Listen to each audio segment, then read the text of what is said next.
our founder, Doc June Dankiros. Ay, atong palakpakan ang atong mga bisita nga ni-bisita gyud diri sa atong eskwelahan karon. Salamat kaayo sa inyong pag-anhi.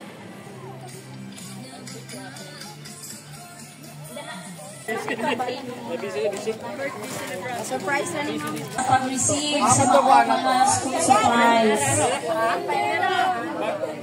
Una pa din.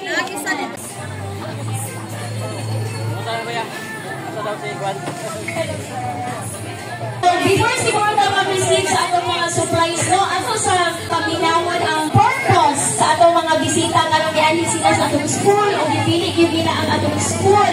Lahat yung gihatagan og time nga anhian gyud. So atong ihatag ang panahon kang Doc June Dankiros.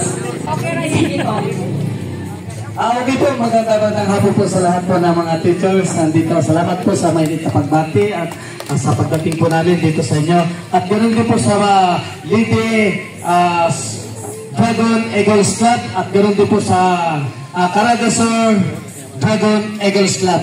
Nagpapasalamat po ako doon sa aming mabait at masipag na Presidente, Mr. Gudjano, Kuya Gudjano, at sa lahat po ng kanyang mga kasamahan ng mga kuya, ate. Pagpatuloy lang po natin ang ating pagbigay biyaya sa ating mga kababayan, lalo higit po sa pagsuporta sa mga teachers at sa mga kabataan. Maraming po salamat. Good afternoon. So we are so very amazed and so grateful for this wonderful privilege and opportunity by the Caragasor Dragon Eagles Club and Caragasor Dragon Lady Eagles Group. Their President, Dr. John Serdo, thank you so much for coming, and Sir Jan Mar of the Municipality of Talakonggon, and the rest of the group. Thank you so much for this gift for our kids. This will give much help for them for the coming school year 2024-2025. Kay makasig po ang mga parents sa ilang gastuhan. Thank you so much. On behalf of Talakonggon Central Elementary School teaching staff, PTA as well, we welcome you here at Talakonggon Central, and thank you so much. God bless you all.